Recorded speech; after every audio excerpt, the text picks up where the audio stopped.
Anybody who sits in a diverse group is inherently, it's part of their identity, part of who they are. And nobody should ever feel that they have to hide parts of their identity or true self or minimize them or be essentially open in any environment, but particularly a work environment, I feel nowadays, to be put upon or labeled by lazy stereotypes. Hello everyone and welcome back to Identity Architects, the InfoSum podcast that spotlights the leaders in the media industry shaping the future of data-driven advertising. I'm your host Ben Cicchetti, and this week I had the opportunity to sit down with Rachel Peace, Managing Director of Hearts and Science UK. I loved my conversation with Rachel. Not only did we discuss the current state of the industry, including the demise of third-party cookies, the rise of first-party data, and the critical focus on data privacy, but we also had the opportunity to talk about a topic we're both incredibly passionate about, DE&I. Before we jump into that conversation, this is your reminder to hit that subscribe button so you'll always be the first to know when the latest episodes of Identity Architects drop. But without any further delay, here's my chat with Rachel. Today, I'm thrilled to be joined by Rachel Peace, Managing Director UK at Hearts and Science. Rachel, welcome to the podcast. Thank you so much, Ben. For anyone who doesn't know you, can you give us a quick introduction to yourself and to Hearts and Science? Well, as you say, I'm Rachel Peace. I am very privileged to be the UK Managing Director of Hearts and Science. We are a global media agency based in over 36 countries around the globe and part of the Omnicom family. I've got 20 plus years in media and communications working in various agencies. And as I say, currently UK Managing Director of Hearts and Science. Amazing. I can't wait to dig into your experience and get your expertise on so many topics in the industry right now. But we'll kick things off the way we usually do, which is with a series of quick-fire questions to get to know you a little bit better. Starting with, what is your earliest memory of advertising? Great question, by the way. And I've loved all the questions that you kind of running through today. But this was a really interesting one because I grew up in the northwest of the UK in quite a rural area. So my media and advertising consumption was probably very different from what I experience today living in the heart of London. And we lived in a very rural area and we were very out and about a lot. But one thing that really kind of goes through all my kind of early childhood memories is radio and being part, listening to radio ads and various other things. So I do remember quite a few of the kind of early noughties radio jingles and ads really stick in my brain and do bring back they flood quite a lot of my childhood memories. And there's that, and there's probably, again, thinking about where I grew up and the kind of media consumption that was essentially going on around me. Local press was a big thing. It was a really good connector. My parents were both working full time with very demanding jobs, but I do remember the local paper being kind of poured over every week. So that's probably my two earliest memories of advertising. I love that. And if you take yourself back to that childhood in the Northwest, what did you want to be when you were growing up? What did you want to be when you were younger? Yeah, again, this was like I was trying to go back in time and really think about how I was feeling when I was a young child going into early adulthood. We were a very outdoorsy family and very sporty family. So for me, it was probably swimming. I wanted to be a swimmer. I swam competitively as a child into early teens, late teens. So represented my county and various other things. So it was probably a swimmer. And then I kind of moved further through my education journey and kind of left that behind. But I'm a big water baby. I'm very happy if I'm in the water. That's awesome. I love that. So I guess, with the aspirations of being a swimmer, what then drew you into the advertising and marketing? What was your first job in advertising and marketing? Great question. So I went off to university, went and did something very different, went and did a law degree, and then finished up my law degree and came back to home to my parents' house and announced that law maybe wasn't for me, but I had no idea about what I actually wanted to do. A really great and fulfilling conversation for all parties involved, as you can imagine. And so I actually at the time I think it's quite familiar, and I speak to a lot of colleagues about this. I kind of fell into advertising. When I go and have a chat with some of the people that I was around at university, they said, look, you might not want to do law as a job, but it's giving you a lot of skill sets that are actually really relevant for lots of sectors. So they said, have you thought about advertising, communications, marketing? So I poured through the jobs ads back in the day and applied, and then got my first ever job at a company called Walker Media in the UK, which was an independent at the time. Subsequently became Blue 449, and then became part of the Publicis Group, and it's now moved into Spark Foundry, so part of that family. So I started off there. I was one of their first ever grad intakes. So I think there was 8 of us in total, which feels a very, very long time ago, but it's such an exciting place to start. Yeah, that does sound super exciting. A great place to kind of kick off your career. What do you think it is then about the industry that, keeps you in? What keeps you excited about the industry? Yeah. Again, I don't come from a family or have, apart from the friends that I've made through my time of working in the industry, but I had no real understanding about a marketing and communication industry. And for me, it's just the phenomenal exciting of working in a creative environment, and one that you can really express yourself and join big conversations, big societal conversations, which I think is really, really, really, keeps me on my toes and keeps the teams on their toes. And what I love about it as well is, we all know this, whether you work in the industry or not, great marketing and communications is talked about at every level. And to be part of that, and to be, working in an industry that inspires that essentially keeps you going through maybe some of the not so nice moments in any job, but it definitely keeps you going and keeps me wanting to kind of move forward in the industry. Yeah, I bet. And I guess if you take all that experience that you've had, coming in your first role and kind of where you are today, what would you say to someone who's just starting out in their career in media and advertising? Wow, I probably could sit in front of them for about an hour and probably list out a whole load of things. Yeah. So that's probably not a meeting they'd actually want to take. That's probably not the right thing to do. I think it probably boils down to maybe like 3 things. I think for me, it's about always open to learning. The place I've ended up is not the place I thought I'd end up when I started my career. And that's because I've kind of looked, watched, and kept myself open to opportunities. I think that's a big thing. The second thing is about how you look and find role models and mentors that you want to be part of and work with. And I think that's really important. Go towards those people. I'm not saying, just in a work environment. It could be about how they run teams. It could be about how they interact with certain things. It could be about how they bring to life their cultural and passion points. So go towards those people, spend time with those people, surround yourself with those people. And the third one was a piece of advice that I actually learned probably like 5 or 6 years ago, and it really struck home with me. It was given to me by the great Jo Arden. She talked about, when I was working with her at WPP, she talked about the fact that you should put the pressure should be put on the task, not on yourself. And I think that's something really important that we all need to learn.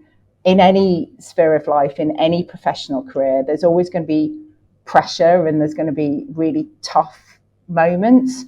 And I think what we need to learn is make sure that we're just putting the real pressure on the task, on the job in hand, not on ourselves, because that's when things can really start falling down. Yeah, that's fantastic advice. My final one, if I had any words, would probably be, again, if I went back and started myself, is start a pension. Yeah. Don't ignore those things. They sound really boring, but go and do that, because kind of financial independence for anybody is a really big thing. And if I could go back and have that conversation with my 20-year-old self, I would definitely be doing that.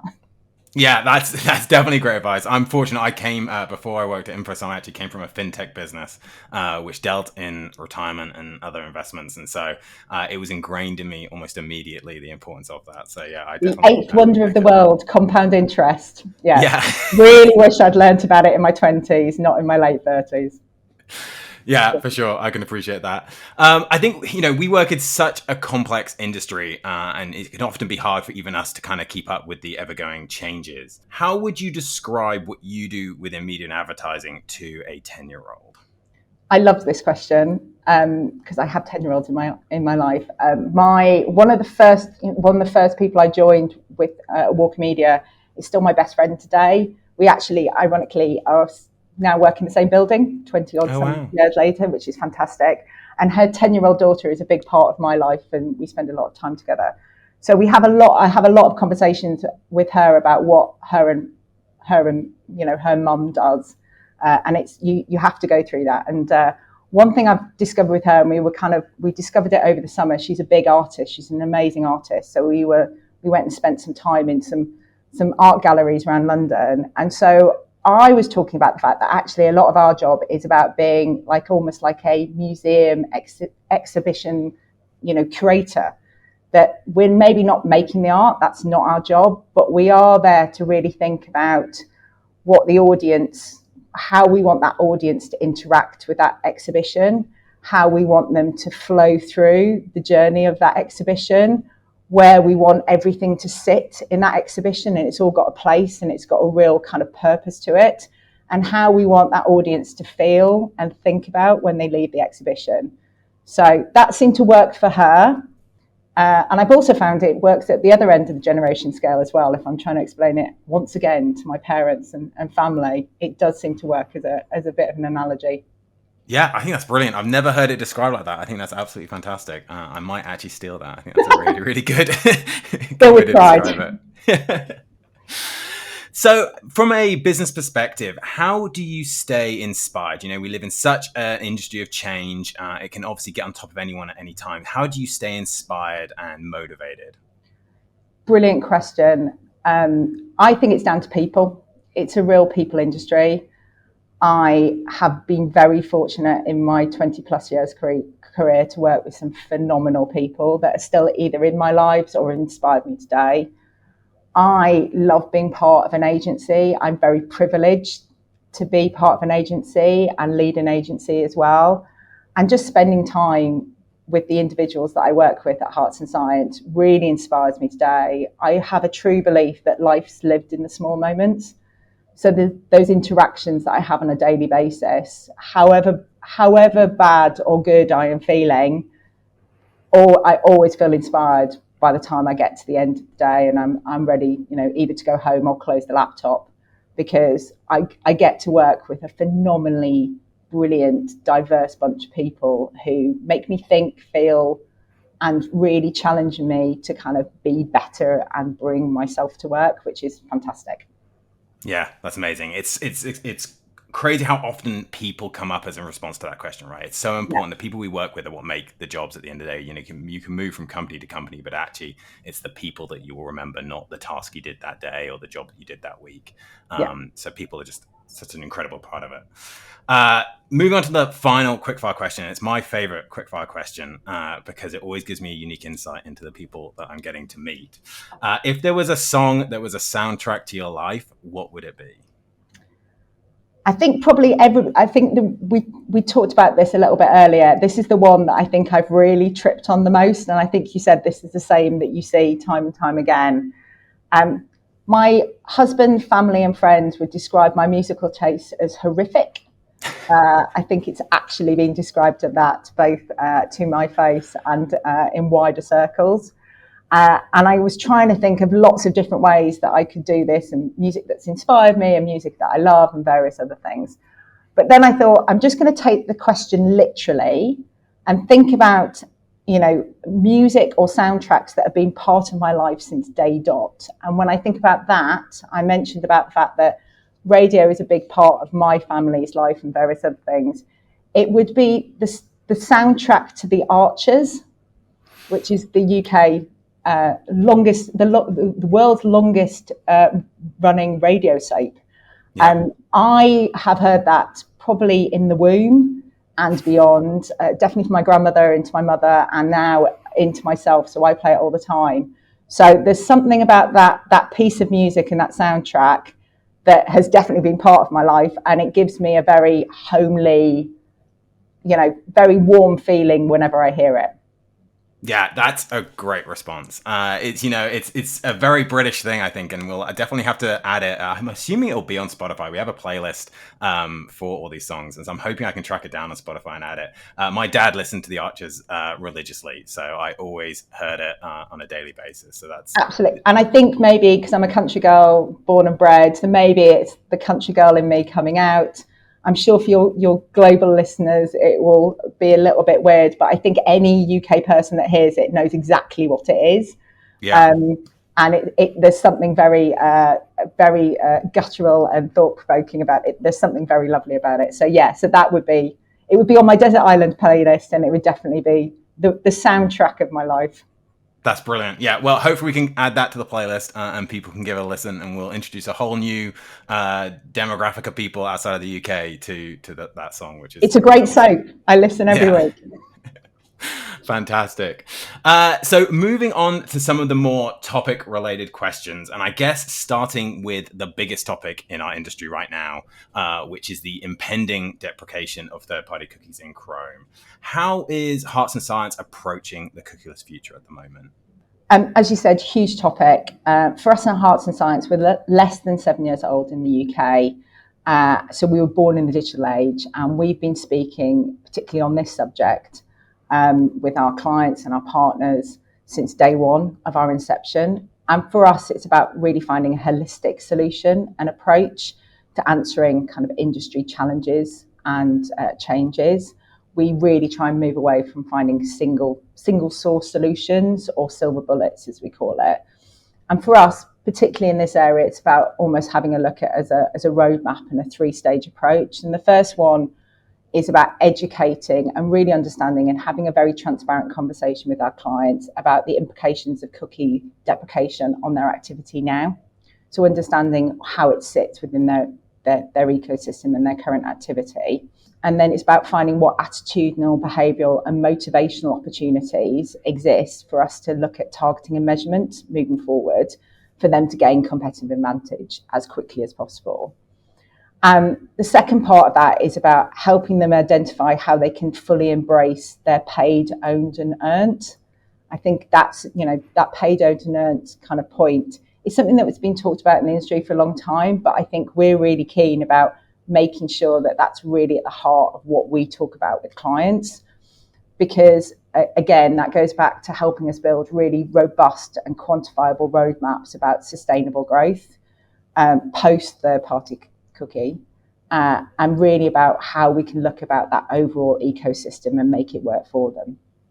And finally, for us, it's about building out a suite of privacy-first solutions and measurement solutions in that space, whether that's bespoke, so whether we're co-creating that with clients, which is a big part of what we do, or whether that's something like we're using a solution like Omni, which is OMG's proprietary precision marketing platform.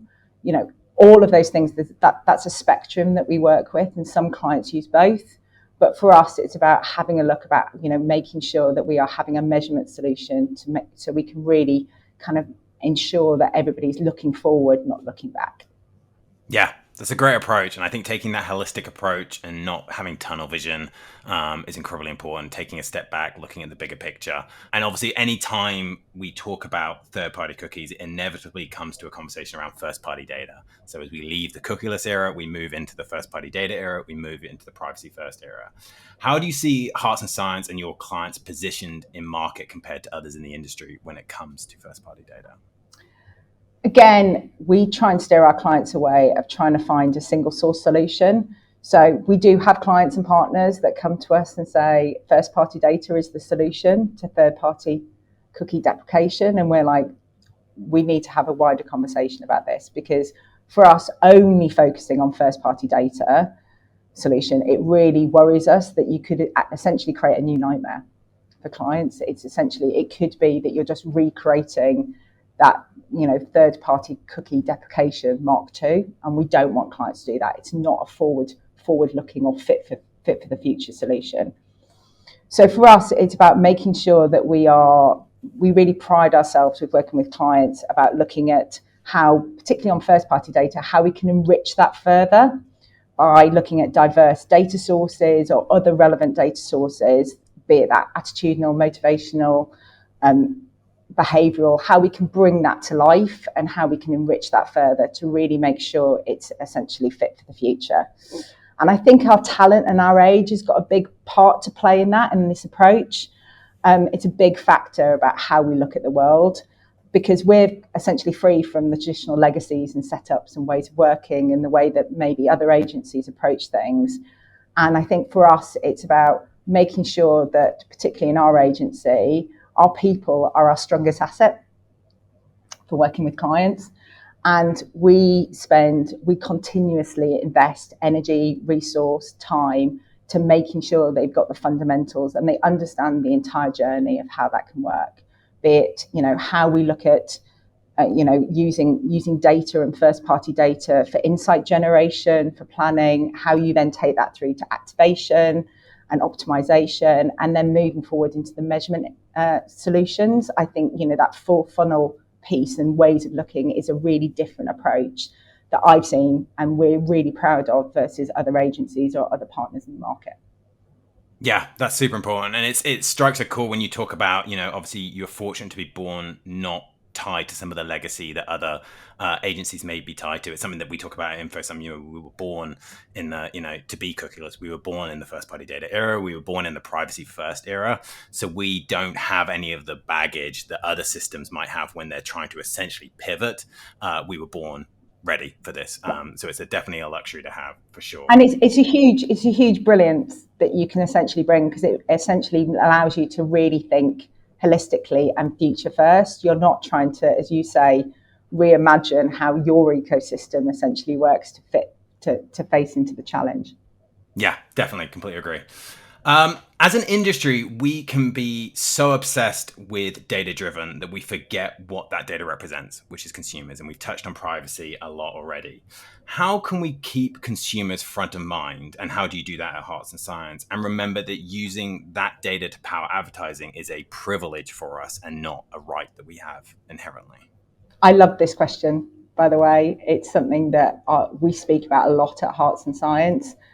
Look, there's no getting around it. Data undoubtedly helps us make better decisions. It helps us understand customer behavior and trends, and it helps us improve overall business delivery for our clients. That's without doubt. However, solely relying on that is also highly dangerous, and we would never recommend that to ourselves or our clients or any business or any consultancy piece that we work with. For us, because data only can capture what's measurable currently at the moment, and what it can't capture can't capture as well as is the intangible aspects that make up consumers, essentially human behavior and psychology. It can't capture emotions, beliefs, value systems, which are crucial. We all know are crucial, and there's great bodies of research that say about how crucial it is about decision making. Particularly when we're working with our clients and when they're actually looking about how they take a brand right through to sale. And so for us at Hearts and Science, and I think our name kind of gives it away as well, is really about we work hard about finding the right balance, where how we use data as a tool to help us really inform decisions, but also we make sure that we are really leaning heavily into the media craft. There is craft in media, and it's really important, again, that we look at our talent and invest time and energy into our talent to make sure that craft is as brilliant as possible and allow them to use their craft, their skills and their intuition to really generate insights that are both scientifically accurate, but also connect emotionally with consumers too. Which then takes you on to the second part of the question, which is about, the privilege of data. And we, again, spend a lot of time on this, and we spend a lot of time speaking with our clients. And there's a difference between compliancy and ethics for us in this space. And it's about just because we can do something doesn't mean we should do it. Yeah. Because, as you say, we are working with consumers, and they are very, at your peril, you say that consumers are not savvy about data and about how their data is being used. And you only have to get it wrong once for them to cut their entire relationship with the brand. So it is a massive privilege, and we spend a lot of time, and Omnicom, and therefore, Hearts and Science being part of the group, have always been at the forefront of consistently prioritizing responsible, compliant data practices even before the industry kind of caught up with that. It's been a big part of their value system and a big part of our value system from day one. So again, as I say, we spend a lot of time thinking about what we should do, not what we can do. I think it's so important. The consumer often can feel like they're not part of the conversation because they're often not in the room at these industry events and stuff. But we're all consumers, and therefore we should all think about how we would hope to be treated. And consumer awareness is at an all-time high, right? Consumers are more aware than ever how their data is being used and collected.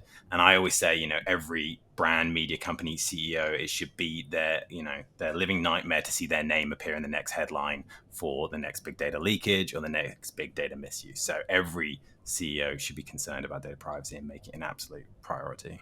One of the things we talk about within the teams, that we talk about at industry events, we talk about with clients, we talk about with partners, is the number one stakeholder in all of this is consumers. Yeah. That's what we've got to remember, because it is a relationship and it's a trusted relationship.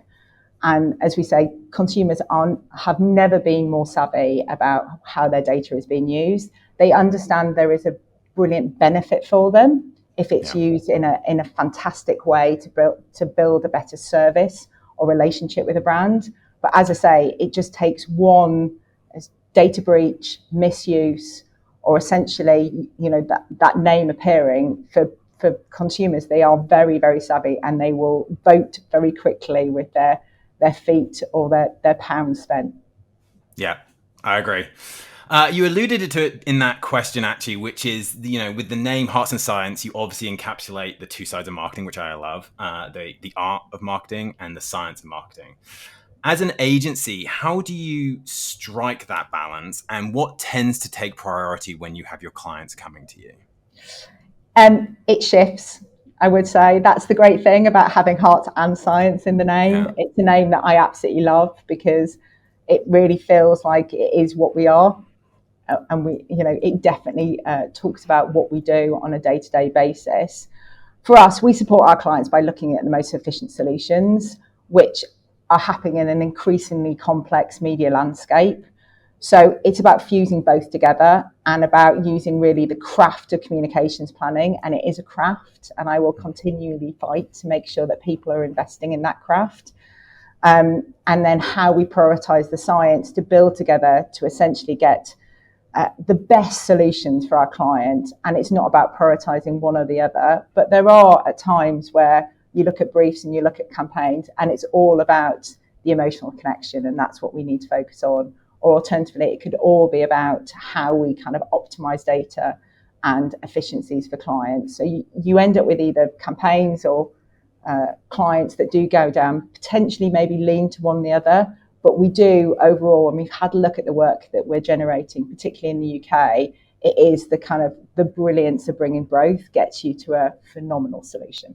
I love digging into kind of the meaning behind names. So, I've seen Hearts and Science for a long time, and I've always assumed that was the meaning behind the name. So, it's great to kind of have that confirmed. The name InfoSum, for anyone that's listening, actually comes from the phrase, the sum is greater than its parts. And because we believe in collaboration, we believe that if we can all collaborate, the outcome will be better, the performance will be better. And so that's where the name InfoSum was born. So, yeah, it's always great to get to those meanings. It is. I think it's so important as well. I know we're going to talk about it a bit later, but particularly when you're running agencies and teams, having something that people galvanize around. And I know it sounds so simple about the name of the company that you work for, but it's a big thing. Yeah. I think it really helps people understand about where you want to go as a business and also what they can bring to the party. I think it really helps kind of galvanize that kind of true focus. So yeah, Hearts and Science is a phenomenal name, and I definitely feel we live it day in, day out. Yeah, that's fantastic. And speaking of day in and day out, in your role as MD, you must be exposed on a regular basis to exciting technology and emerging technology that can optimize both the art and the science of marketing. Is there a technology trend right now that is particularly exciting to you? Well, I don't think you could talk about 2024 without mentioning AI. Yeah, there you go. I'm sure, I know because I've listened to a couple of the episodes. I'm sure it's definitely been mentioned before. But I think AI combined with marketing and comms and how it's transforming brands, agencies, and partners is a really exciting area. And we're definitely seeing, it feels like it was definitely heavily discussed in 2023. It's now getting to real tangible and scalable solutions, which is really exciting, that we're seeing, not only in Hearts and Science, but in Omnicom, and having a look about as the totality of that. I think also, if I think about two other areas that are kind of really quite exciting for me currently at the moment, it feels like the tech advantage around driving attention, both from a creative and media effectiveness, is now becoming established mainstream, but is actually going through an element of regrowth again. Because I think, again, it feels like that's a kind of a point that is marketers are definitely kind of being very well versed in, are understanding the effects of it now. The body of evidence and science around attention is growing all the time. And it definitely feels like a conversation they can have at their board level and make boards understand from a financial perspective, but as well feels like how they can really gain a competitive advantage in their sector or in the industry by understanding about how consumers are now looking at this, as I mentioned before, this ever complex and ever growing marketing and media landscape. And then the other one is about kind of carbon reducing technologies that we're seeing, which means that advertisers can very significantly reduce the carbon footprint of their media campaigns and advertising campaigns rather than just offsetting it. I think that's all three of those are really exciting, and I've definitely seen a big rise in that in 2024. But I think it comes back to the point I've made probably throughout, and that's about measurement. I think with all of these trends, I think that it's really important that we really understand and measure the effectiveness. And those companies and partners that are developing really holistic measurement solutions that kind of really can measure those technology trends and keep pace with that, with the scale and the size of trends growing, are the ones that are going to win out in the future. Yeah, for sure. And I think it's interesting to always look at the trends we're seeing in the industry right now. And we often find that trends that emerge shape the requests that then come from clients across the board. And the best example I can think of was in 2023, when everyone was discussing and exploring retail media.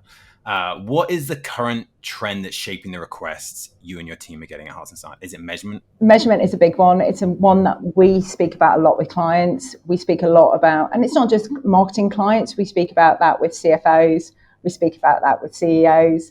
Yeah. It's a big one. They want to understand what their marketing and media spends are essentially driving back to the business.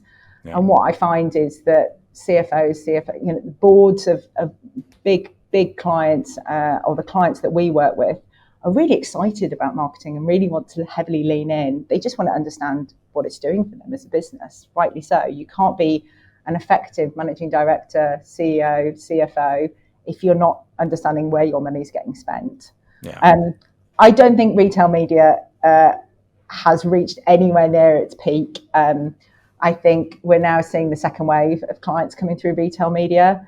It's a very exciting space, and it's only gaining momentum. And I think there's a lot of joining the dots, and you can see the great relationships that are essentially starting to come into play. Particularly when you speak to media partners here in the UK, when you start to see about how they're kind of joining up with other partners in terms of the retail media space, it becomes very exciting, and that becomes a really interesting journey that we can take clients on. Shoppable and frictionless free and commerce and social commerce, big part of what we're saying, big part of conversations we're having, exciting world for us to move forward with, have definitely got scale and size now behind it as well. And I think that's ever going to grow. And I think for us, it's all about the full funnel. Clients are wanting to really look at their full funnel eco experiences and relationships that they have with consumers. So that's probably the areas that we're definitely are having conversations about, whether it's be briefs or it's, a chat over a coffee somewhere with clients. It's really exciting. It's a really exciting time to be around. Yeah, I agree. I feel like there's so many trends happening right now and so many possibilities for where the industry can go. I agree. I think it's a super exciting period that we're living through right now. Switching away from the trends in data-driven advertising and to a topic that I know is near and dear to both of our hearts around diversity, equity, and inclusion. So a bit of a backstory. Last year, InfoSum actually hosted an LGBTQ plus event, which was fantastic. And I talked about how embracing diversity is not only important from like a societal perspective, but it's actually better for business and it's proven to drive better results. And clearly it goes beyond gender and ethnicity. It's about people being able to be their true, authentic self every single day, inside and outside of work. And I'd love to dig into why it's a passion area for you, but also for any business leaders listening, why should they be just as passionate about DE&I as we are? I think you've already started to talk about it in the question that you've just posed, is why embracing, not just embracing, championing, celebrating, and really driving change is so important. Ultimately, for anybody who sits in a diverse group, and I myself a neurodiverse, I describe myself as delightfully dyslexic. That's the way that I show up in the world. But anybody who sits in a diverse group is inherently, it's part of their identity. It's part of who they are. And nobody should ever feel that they have to hide parts of their identity or true self or minimize them, Yeah. or be essentially open in any environment, but particularly a work environment, I feel nowadays, to be kind of put upon or labelled by lazy stereotypes. I think that's really important. And we feel, and I know as a senior leadership team, we definitely feel very passionately about the fact that we have a big responsibility to ensure that people don't experience any of that. That's a huge thing. Either being part of a diverse group or not, I think it's a huge responsibility that leaders need to take on and understand, because it's a really important point about how we can drive the most diverse. And as you say, whether you look at it from either a work perspective in terms of the work that we're putting out in the world, whether we look at it from the client relationships that we're working with, because that's really important. Again, whether essentially the relationships can build from that, or whether you're really just sitting in the commercial area and going, how can I make my business be more commercially viable? Having a diverse workforce and different ways and thinking a really big part of how you can do that. So I think for us, at Hearts and at OMG, we put a significant amount of budget and time into training people in all areas of DE&I. And it's important that we make sure that individuals have something that they can obviously bring to the workplace and be part of that, but as well make sure that kind of also can fall outside of the workplace as well and potentially go into other areas that can drive further passion points. So, for example, we have a number of trained mental health first aiders at Hearts, and their skills have been brilliant about helping people within Hearts or within OMG. But they've taken that outside of work as well. That's had some really profound effects about passion points that they want to bring and about who they want to kind of look at. Or friends and family. They've helped friends and family in some of their areas, and I think that's really important. Or, for example, OMG Women, fantastic group. I was at one of their sessions yesterday.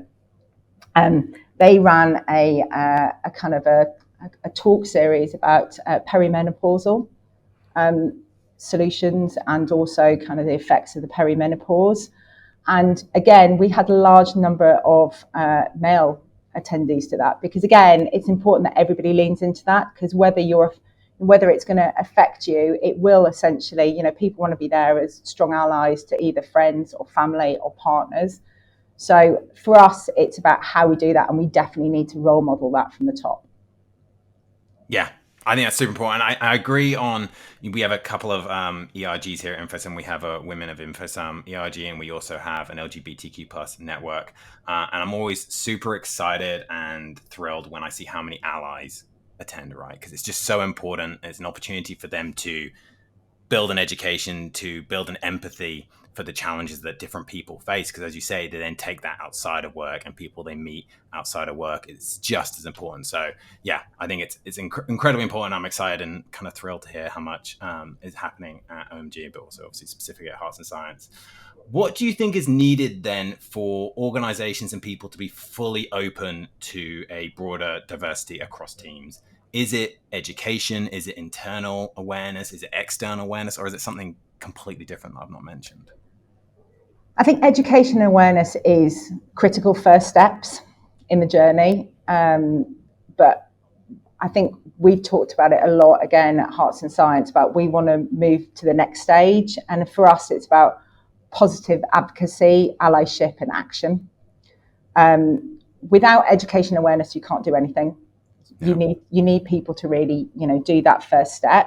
And again, that needs to mean that organisations and leadership teams need to lean in hard to that. It can't just be go and attend this workshop and we'll tick a box. You've actively got to make sure that you are leaning in hard and you are constantly educating yourself. There is a lot of self-education in all areas that essentially needs to come up. But for us, it's about when we talk about allyship, and our fantastic Chief Experience Officer, Amy Matthews, is somebody that, again, massively inspires me on a daily basis. But she talks about the fact that for us, again, it's the 3 A's. We talk about positive advocacy, allyship, and action, and they're intrinsically linked together. And for us, it's about making sure it's really about how we can drive the most positive action for everybody and allyship, and they're all kind of very clearly interlinked. It can be exhausting for anybody that sits in a diverse group to take on, to be the only voice that potentially could be talking around this subject and to take that full burden on. And for us, it's about allyship needs to come with some helping them kind of not remove that burden, but taking some of the weight and actually making sure that they're actually creating positive change through what they're doing. And collectively, I think we will get to a better solution overall. Yeah, I love that. I think it's so important. Outside of organizations and, given we're in the media and advertising industry, what role do you think advertising can or should play in embracing diversity and spreading diversity? Brilliant question once again. I was thinking about this. So I obviously joined the industry 20 odd years ago. I would say and you asked me a question earlier on about what advice I would give somebody who's joining the industry today. I think anybody who's joining the industry today or essentially is sitting in the industry now at whatever level, if they don't think that it's your job to embrace, celebrate and promote diversity, this is the wrong industry for you. You shouldn't be. You definitely won't have a future at Hearts. And I think it's just the wrong industry for you because arguably it's the biggest and most seismic impact that we can make as media practitioners. And whether that's on a commercial level, whether that's an industry level, or whether that's a societal point of view as well, the sense of purpose that we can bring. And I think I talked about it at the start. We have a real opportunity to be part of the bigger conversation, to be part of cultural conversations. Take that responsibility seriously, really lean into that, understand and enjoy it and have a real passion point about it. Because, if you look at any studies or any, if you speak to your friends, if you speak to your family, people speak very openly about the importance of seeing people that look and talk and sound and really talk about like lived experiences like them. Yeah. And I think, it has a huge impact on their lives and it has a huge impact about how they feel and want to take forward and play it forward. And I think we can do so much in our industry to help normalise diversity in a society more broadly, essentially. Yeah, I agree. I think it can sometimes be underestimated that the influence and the power that the media industry has to shape public perception, to normalize areas of diversity. So it's incredibly exciting to hear kind of how passionate you are about it. And I think it's great advice for anyone coming into this industry now is, as you say, unless they're willing to kind of embrace that, it's probably not the right place for them, and it's probably not going to be a particularly successful or joyful career for sure. It would definitely not be the right place at Hearts, because it's a big part of who we are, and as a leadership team, it OMG the same. I think for us, it's, I always feel that you should have, a passion and a purpose about the jobs that you do. And that can change over time. My passion and purpose has definitely changed from probably my younger days to where I am now. But I think if you're not having that purpose, and for me, that purpose is really about how I can make the biggest societal impact in what I'm doing on a day-to-day basis. I come from a family of social workers and teachers and educators, and my husband's an engineer. They're making huge societal changes, and they always kind of slightly looked at me a little bit like I'm doing a kind of a very like fancy but kind of frivolous job over there. Actually, no, you can really pivot that now. There is a great privilege that we have by being media practitioners, that we can not only affect how advertising looks on the outside, but again, we speak to a lot of clients in lots of broad ranges of sectors on a daily basis. We can also start to change some of the conversations they're having internally in their businesses as well. Yeah. There's an outside-in scenario as well as an inside-out scenario that you can essentially look at. And that's a real privilege. And I take that, and we take that at Hearts very seriously.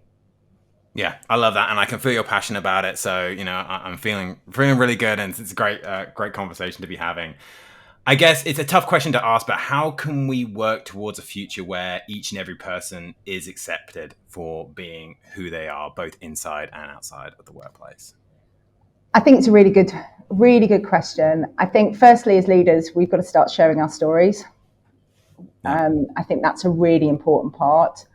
I've talked about the fact that, in the last 2 years, I've started sharing my dyslexic story and journey of what I've gone through. That's been a very enriching experience on lots of levels, both personally and about the people I've interacted with. But it's also highlighted to me some real failings in the system. It's been quite upsetting at times in terms of hearing people's terrible experiences and the shame, the fear, the worry that they have, particularly women with neurodiversity. Again, I think we need to make sure that we're really calling out the intersectionality that exists in our world. And one of the conversations that we've been having at a senior level is about, what our own intersectionalities are and how we can talk about those more openly. So for myself, I'm a northern neurodiverse woman, but I'm also a white, university educated heterosexual. Yeah. There are some really interesting aspects that we can call out, and I need to keep on educating, and we need to keep on educating ourselves for that. So the first one's sharing our stories, and we do that quite a lot at Heart. So I talked about my dyslexia. Amy's talked about her anxiety journey and mental health journey and various other pieces. And again, we've got pockets of people that talk about that quite openly. The second one is about how we use our resources and budget to make sure that we are putting our money where our mouth is. I always say to people, judge me on my actions, judge me on how you feel at the end of this, not about what I say, because we need to make sure that we are actively leaning in and modelling the right behaviour to make sure that we're getting change through. And for us, it's about making sure that we are really listening. Diversity will change with the individuals themselves, and we know that individuals change all the time. And for us, we very much want to lean into those conversations and have people, as I say, it shouldn't be down to the burden of them carrying those conversations, but we need to make sure that we are openly listening so we can really find solutions. But they've got to feel like they've got a safe space to have that conversation with us in the first place. So I think those are the kind of the core areas of what we need to do. But it is an education, and as any leader in any industry, but particularly in the advertising industry, part of being a leader is you need to take the responsibility yourself. You need to take the responsibility that you are going to actively learn on a daily basis. If you think you know everything, again, you're probably not the right leader. And you're probably not the right leader for me. And I definitely feel that here at Hearts. Again, we talked about it right at the start about the people you work with. I'm incredibly lucky to work with a group of individuals that actively challenge me on a daily basis and make me want to learn and be better and be the leader that is right for them and right for the future. Yeah, that's amazing. That's you've encapsulated it so perfectly there. And, your point around visibility really kind of resonates. It's something that I take very seriously as an LGBTQ plus leader is, being as visible as I can be, because I recognize that I also have a huge amount of privilege as a white cis man that other people in the LGBTQ plus community don't have. So it's how can I use my visibility and my privilege to shine a light on the challenges that others are facing. And I just think it's incredibly important. As you say, I would hope the most modern leaders will have that and will continue to kind of push that in the years to come, for sure. Again, I think as well, I think we've talked about this, what I'm really proud of, I look around my contemporaries and I definitely see that. And as well, I said it right at the start, go towards people, inspire. I go towards those people. Those are the people that I think. So it's brilliant. I definitely have those around it. But again, it's also about making sure that we're doing that. As an agency, we're privileged that we work with partners, we work with clients, we work with, as agencies, we're running teams of people, that we're having those open conversations with our clients as well, and how we can help them on their journeys, or they can help us on our journeys. That's the other thing as well. That's a two-way relationship, which again has been really brilliant for us to kind of keep on moving forward. Yeah, for sure. No, that's brilliant. I feel like we've covered a lot on this podcast, and this has been, a fantastic conversation. It's definitely been an inspiring conversation for me personally. Is there anything we haven't touched on that you wanted to touch on? Anything we haven't mentioned that you wanted to add?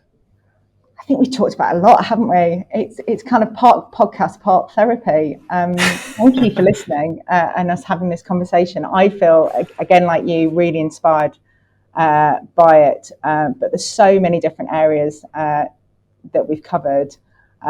So yeah, I don't think there is anything else that we haven't covered that I would want to talk about now. No, that's perfect. So this podcast obviously is all about people like yourself who have pioneered new ways to use data to drive better customer experiences, drive data-driven customer experiences. So when you look at people that you admire in the industry, who would you nominate for us to interview on an upcoming episode? I think a little bit like the music one, this is the one that kind of stumped me the most, and I could give you a shopping list of brilliant people that you could do. And I think we talked about it just before the recording. There are a lot of people that have already been guests on the podcast. So I was like, that cuts down my list slightly, but it didn't help massively. Firstly, we've got a fantastic range of clients to speak to, whether that be Paul Rogers at Go.Compare, or Ross Sargent at Orwin, or Charles Quirky at Peloton, all fantastic people, all brilliant kind of practitioners in marketing. There are probably two other people that I would also say as well. I know we talked about AI, but I'm going to as well nominate a fellow neurodiverser in Sean Betts. Sean is our Chief Product and Technology Officer at OMG in the UK. He's a brilliant AI advocate and also has a lot of kind of, comes with a lot of brilliant expertise in the area. And the final person that I'd love you to speak to is Karen Boswell. Karen is Chief Experience Officer at VML, which I was privileged enough to work with Karen when we worked on Boots Walgreens together. And Karen, for me, has a very different take on Chief Experience Officer, is ridiculously customer focused.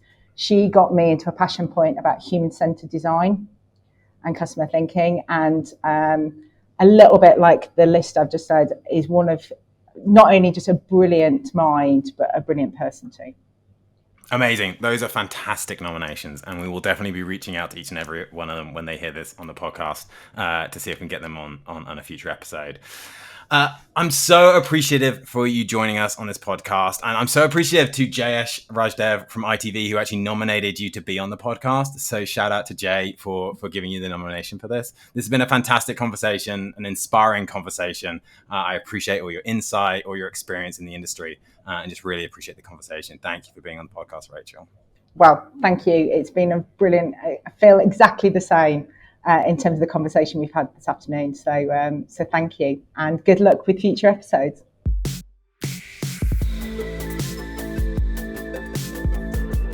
Thanks again to Rachel for joining us. Not only did Rachel provide incredible insight into how Hearts and Science and its clients are tackling the ever-shifting media landscape, but her passion for diversity, equity and inclusion was undeniable and left me incredibly inspired. All that leaves me to do is to remind you to hit that subscribe button so you'll know when the next episode of Identity Architects lands. But until then, thanks for listening.